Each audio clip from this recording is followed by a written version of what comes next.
Hello everyone, কেমন আছো তোমরা সবাই? আশা করি তোমরা খুব ভালো আছো, সুস্থ আছো। আজকে এসেছি কালীঘাটে মা কালীর কাছে আমার বিয়ের কার্ড দিয়ে নিমন্ত্রণ করার জন্য।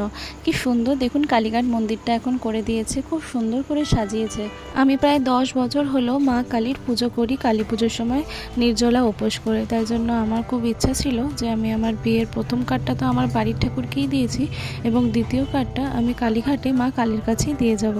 তো কোর্ট থেকে কাজ শেষ করার পর আমরা সন্ধ্যাবেলা চলে এসেছিলাম কালীঘাটে মায়ের কাছে। শুধু দর্শন করব কেন আর কার্ডই দেবো কেন, তাই একটু পুজোই দিয়ে দিলাম। ভাবলাম যে যখন এসেছি একেবারে একটু পুজোই দিয়ে যাই।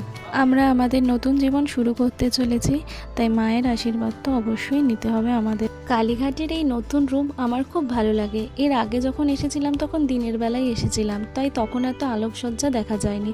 তাই আজকে এসেছিলাম সন্ধ্যাবেলা এত সুন্দর আলোকসজ্জা দেখব বলে।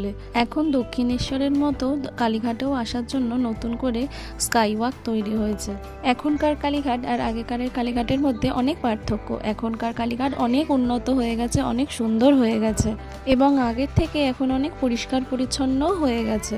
আমি যেখানে কাজ করি কোর্টে, সেখান থেকে কালীঘাট মন্দিরটা একদম কাছে, তাই আমি মাঝে মাঝে কালীঘাট মন্দিরে চলে আসি। এখানে আসলে মনটা বেশ ভালো লাগে। ভিতরে তো ছবি তুলতে দেয় না, তাই জন্য ওখানে আর ছবি আর তুলতেও পারিনি আর ভিডিও করতে পারিনি। তারপর আমরা দুজনে পুজো দিয়ে আমার কার্ডটা আমি ঠাকুরমশাইয়ের হাতে দিয়ে দিই এবং উনি মা কালীর পায়ে ছুঁয়ে ওটা মা কালীর বেদির সামনেই রেখে দিয়েছিল।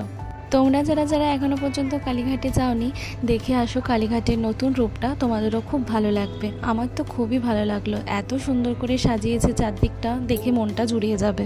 তো চলো আজকের মতো এখানেই শেষ করলাম। লাস্টে ছিল আমাদের কিছু ফটো, একদম কাছ থেকে গেছিলাম তাই জন্য খুব টায়ার্ড ছিলাম। তো ভালো লাগলে অবশ্যই একটা লাইক করো। তো আজকের মতো টাটা, সবাই ভালো থাকবে, সুস্থ থাকবে।